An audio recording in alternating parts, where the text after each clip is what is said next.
Good morning બાળકો.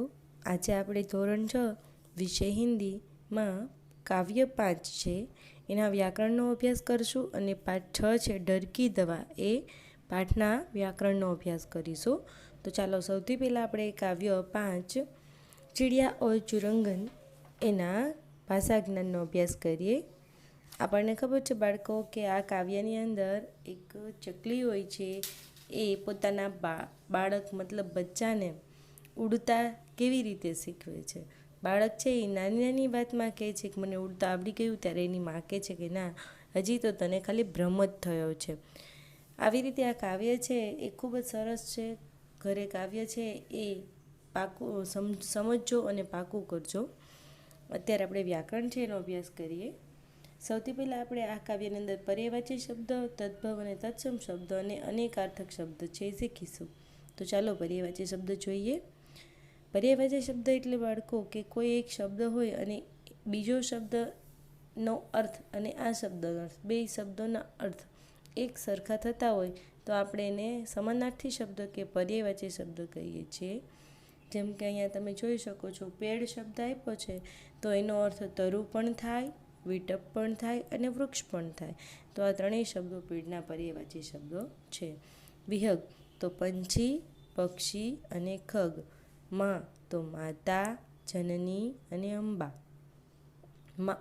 સવેરા તો પ્રાતઃ, ભોર અને પ્રભાત. ફૂલ તો કુસુમ, પુષ્પ અને સુમન. બરાબર છે, તો ખબર પડી ગઈ. આગળ જોઈએ तद्भव અને तत्सम शब्द. कुछ संस्कृत के ऐसे शब्द होते हैं जिनका परिवर्तित रूप हिंदी में प्रयोग किया जाता है, उन्हें तद्भव शब्द कहते हैं. जैसे खेत की. कुछ शब्द बिना किसी बदलाव के संस्कृत से हिंदी में प्रयोग होते हैं, उन्हें तत्सम शब्द कहते हैं. जैसे क्षेत्र અને ધ્રુત. બાળકો, સંસ્કૃત ભાષા છે ને એ બધી જ ભાષાઓની જનની છે અને એટલા માટે જ સંસ્કૃત ભાષા છે એ આપણી મુખ્ય ભાષા છે. એટલે જ્યારે હિન્દી ભાષાની અંદર સંસ્કૃત ભાષાના શબ્દો એમના એમ ઉપયોગમાં લેવામાં આવે તો એવા શબ્દોને તત્સમ શબ્દ કહેવાય. પણ જો હિન્દીમાં એ શબ્દોને થોડોક બદલાવ લાવીને કહેવામાં આવે તો એને તદ્ભવ શબ્દ કહેવાય. જેવી રીતે આપણે અગ્નિ શબ્દ લઈએ, જો તમે અગ્નિ બોલો તો સંસ્કૃતમાં પણ અગ્નિ જ કહેવાય, એટલે એ તત્સમ શબ્દ છે. પણ અગ્નિનું આગ કરીએ તો શું થઈ જશે? તદ્ભવ શબ્દ. એવી રીતે ગ્રામ્ય શબ્દ બોલીએ તો એ સંસ્કૃત ભાષાનો શબ્દ છે તો એ તત્સમ શબ્દ થઈ જાય. પણ ગ્રામ્યનું ગાઉં કરીને બોલીએ તો એ તદ્ભવ શબ્દ થઈ જાય. કહેવાનો મતલબ એમ છે કે સીધો શબ્દ સંસ્કૃત ભાષાનો હિન્દીમાં બોલાય તો તત્સમ શબ્દ, પણ થોડુંક પરિવર્તન કરીને થોડોક બદલાવ લાવીને બોલાય તો તદ્ભવ શબ્દ. તો ચાલો આપણે આવા થોડાક શબ્દો જોઈએ. અહીંયા કેટલાક તત્સમ શબ્દ આપ્યા છે. એના તદ્ભવ શબ્દ શું થાય એ આપણે લખીએ. કર્ણ તો કાન, મૂલ તો જળ, દિવસ તો દિન અને મુખ તો મુહ. તત્સમ શબ્દો છે કર્ણ, મૂલ, દિવસ અને મુખ છે. એના તદ્ભવ શબ્દ કાન, જળ, દિન અને મુહ છે. હવે એવી રીતે તદ્ભવ શબ્દ છે એના તત્સમ શબ્દ શું થાય એના વિશે લઈએ આપણે માહિતી. દૂધ તો દુગ્ધ કહેવાય, ભાઈ તો ભાતૃ, રાત તો રાત્રિ અને નીંદ તો નિંદ્રા. સમજાઈ ગયું બાળકોને કે તદ્ભવ અને તત્સમ શબ્દ શું છે? સાવ સહેલું છે, થોડુંક ધ્યાન દેશો એટલે આરામથી આવડી જશે. આનો આપણે અભ્યાસ છે એ ધોરણ 5માં કરેલો જ હતો, છતાં આપણા રિવિઝન માટે હતું આ. હવે આપણે આગળ જોઈએ પ્રશ્ન 3. प्रश्न 3. जिन शब्दों के अनेक अर्थ होते हैं उन्हें अनेकार्थक शब्द कहते हैं. जैसे कनक तो सोना अथवा गेहूँ, अंबर तो आकाश अथवा वस्त्र. ઘણા શબ્દો એવા હોય છે બાળકો કે શબ્દ એક હોય પણ એના અર્થ ઘણા થતા હોય. આવા શબ્દોને અનેકાર્થક શબ્દ કહેવાય. तो ચાલો આપણે થોડાક ઉદાહરણ પણ જોઈએ. दिए गए वाक्यों में रंगीन शब्दों के उचित अर्थ पर राइट का निशान लगाइए. ચુરંગન ડાલ પર બેઠા. ડાલ, ડાલના બે અર્થ થાય, એક ટહની અને એક ડાલના. અહીંયા આપણે ટહની શબ્દ છે ડાલનો સાચો અર્થ છે એ લઈશું. જ્યારે કોઈ એક શબ્દના એકથી વધારે અર્થ થતા હોય ને બાળકો, ત્યારે વાક્યના અર્થમાં કયો શબ્દ બંધ બેસતો આવે છે એ લખવાનું હોય. चुरुंगन ने कच्चे पक्के फलों को पहचान लिया। फल बराबर, तो एना बे अर्थ थाय, एक परिणाम અને બીજું ખાનેવાલા ફળ। તો અહીંયા કચ્ચે પક્કે ફલ, તો એ શું થશે? ખાનેવાલા ફળ। ચુરુંગન ને ઝુક્કર મૂલ કો પહચાના। મૂલ, મૂલના બે અર્થ થાય, મુખ્ય અને જળ, તો અહીંયા જળ શબ્દ લેશું। चिड़िया चुरुंगन को पर फैलाने के लिए कहती है। पर એટલે પંખ અને પરંતુ, પણ અહીંયા આપણે પંખ છે એનો અર્થ લેશું। તો બાળકો આવી રીતે તમે પાઠ કાવ્ય 4 છે એનો અભ્યાસ આપણે કર્યો। જેણે ન સમજાણું હોય વિડીયો એક વખત જોજો। હવે આપણે પાઠ 6 ડર की દવાનો ભાષા જ્ઞાન છે એનો અભ્યાસ કરીએ, જેની અંદર આપણે આવા ટોપિક શીખીશું। કારક, કારક કે ભેદ અને વિલોમ શબ્દ। બાળકો તમારે ધોરણ 5માં પણ કારક શબ્દો આવતા। કારક જેને આપણે કારક ચિહ્ન કહીએ અથવા તો કારક વિભક્તિ પણ કહી શકાય। બાળકો સૌથી પહેલાં તો આપણે સમજૂતી જોઈએ કે કારક છે એ કોને કહેવાય। બાળકો તમને ખબર હશે કે વાક્યની અંદર સંજ્ઞા, સર્વનામ હોય અને ક્રિયાઓ હોય, વિશેષણ હોય, અને આ બધાને જે શબ્દો જોડે ને એ બધા શબ્દોને કારક ચિહ્ન કહેવાય।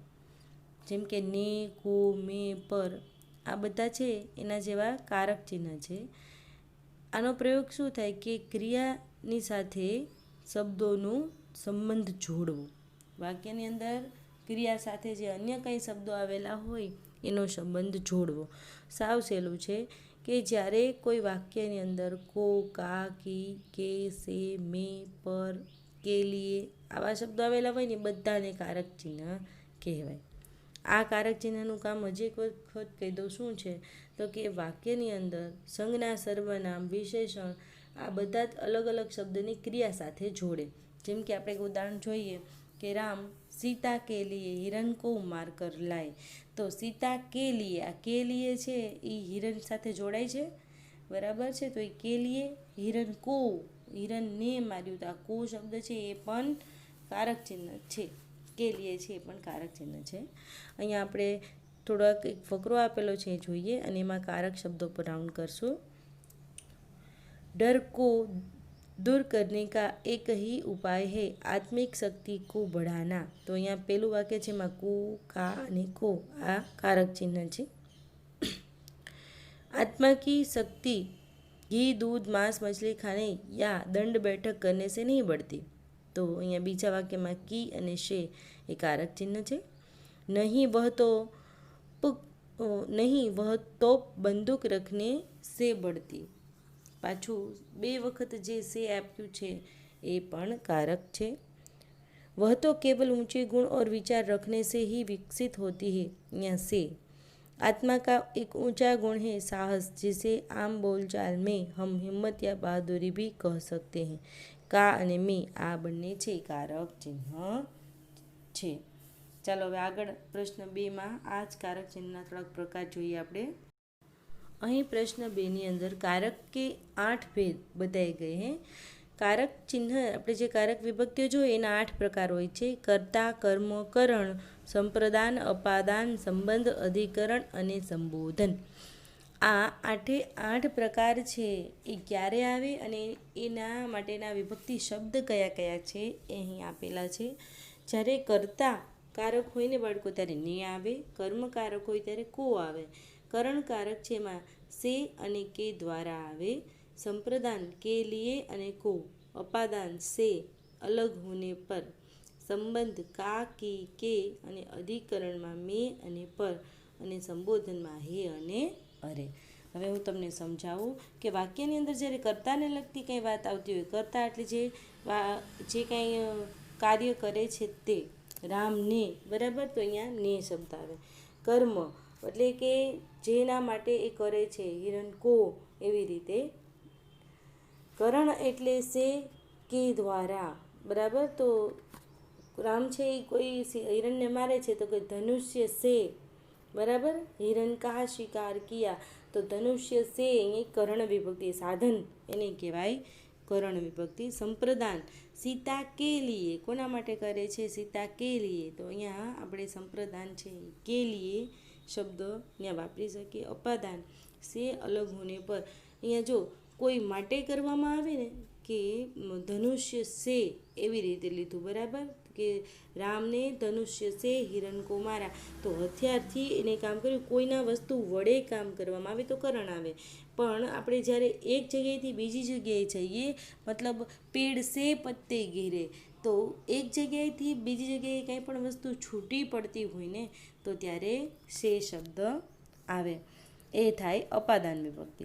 સંબંધ, કોઈ પણ વસ્તુનો સંબંધ દેખાડતા હોય તો કા કી કે શબ્દો આવે. અધિકરણ, ત્યાં મેં અને પર. અધિકરણ એટલે સ્થાન, કોઈ પણ વસ્તુ વ્યક્તિનું સ્થાન બતાવવામાં આવે તો ત્યારે અધિકરણ વિભક્તિ આવે. અને છેલ્લે સંબોધન, એટલે કોઈને બોલાવવામાં આવે, કે આપણે જેમ બોલીએ કે હું એમ બોલું કે હે બાળકો ચૂપ રહ્યો, બરાબર, તો આ હે શબ્દ છે એ સંબોધન દર્શાવે છે. સમજાણું? ન સમજાણું હોય તો હજી એક વખત વિડીયો જરૂર જોજો. અને અહીંયા આપેલ ચોપડી છે એમાં ખાલી જે કૌંસમાં કારક વિભક્તિઓ આવ્યા છે એ અને કારક 8 પ્રકાર બધાએ પાકા કરી લેવાના છે, અને કયા પ્રકારમાં કયો શબ્દ આવે પણ ફરજિયાત પાકું કરી લેવાનું છે, તો ફટાફટ સમજાઈ જશે. ध्यान देने योग्य है कि अपादान का प्रयोग अलग से होने के लिए होता है तथा करण का प्रयोग द्वारा के लिए होता है. હવે આપણે આના પ્રકાર જોઈએ અને વાક્ય જોઈ અને એનો પ્રકાર બતાવશું. અહીં શેર જંગલ में सबसे बलवान होता है. जंगल में આવ્યું એટલે સ્થાન બતાવ્યું, અધિકરણ કારક. कोई बंदूक से डर रहा है तो कोई किसी से. बंदूक से, બંદૂકથી ડરે છે, કે દ્વારા શબ્દ આવ્યો એટલે કરણકારક. અભિમન્યુને મહારથીઓ કો પછાડા, પછાડવાની ક્રિયા કોણે કરી? અભિમન્યુ, એટલે અભિમન્યુ કરતા, એટલે ત્યાં કર્તાકારક આવશે. આ બતાઈએ ડર કી દવા ક્યાં હે. ડર કી દવા એટલે ડર સાથે દવાનો શું સંબંધ છે? સંબંધકારક. બિલ્લી કે પંજે તેજ હોતે હે. બિલ્લી કે, બિલ્લીના પોતાના પંજા તેજ હોય છે, એટલે બિલ્લીનો પંજા સાથેનો કંઈક સંબંધ છે, માટે સંબંધકારક. બિલ્લી ઘર સે ભાગ ગઈ, ઘરથી દૂર જાય છે ને, ઘર સે ભાગ ગઈ, ઘરથી દૂર જવાની ક્રિયા ત્યાં સે આવ્યો એટલા માટે અપાદાન કારક. સમજાણું? વાક્યમાં જોશો ને બાળકો એટલે તમને ફટાફટ ખ્યાલ આવી જશે કે વાક્યના આધારે આપણે કોઈ પણ કારક છે એનો પ્રકાર ફટાફટ બતાવી શકીએ. રંગીન શબ્દો કે વિલોમ શબ્દ છે, ખાલી જગ્યા ભરીએ. અહીંયા આપણે વાક્યની અંદર જે રંગીન શબ્દો આપેલા છે એના વિલોમ શબ્દ છે, એનાથી ખાલી જગ્યા પૂરવાની છે. हमारे अंदर अवगुण नहीं तो क्या होना चाहिए? गुण होना चाहिए. अवगुणનો વિરોધી શું થાય? ગુણ. પ્રેમ સબસે બડે શત્રુ કો ભી, શત્રુ, વાક રંગીન કલર શત્રુ છે, શત્રુને આપણે વિરોધી શું કહીએ? મિત્ર બનાયા જા सकता है. कायर लोग डरते हैं, वीर नहीं. कायरનો વિરોધી વીર શબ્દ. हमें गुलाम नहीं आज़ाद पंछी की तरह उड़ना चाहिए. गुलाम, અહીંયા આઝાદ શબ્દ આપેલો છે એનો વિરોધી શું થાય? ગુલામ. सांप के अंदर विष भरा होता है, अमृत नहीं. विष का विरोधी है अमृत. આવી રીતે આપણે આ પાઠની અંદર 3 ટોપિક શીખ્યા: કારક, કારક કે ભેદ અને વિલોમ શબ્દો. તમે પણ ઘરે છે એ આ બંને પાઠનો ખૂબ જ દ્રઢતાથી અભ્યાસ કરજો, જેનાથી તમે કાલે સારી રીતે પરીક્ષા આપી શકો. બરાબર છે બાળકો?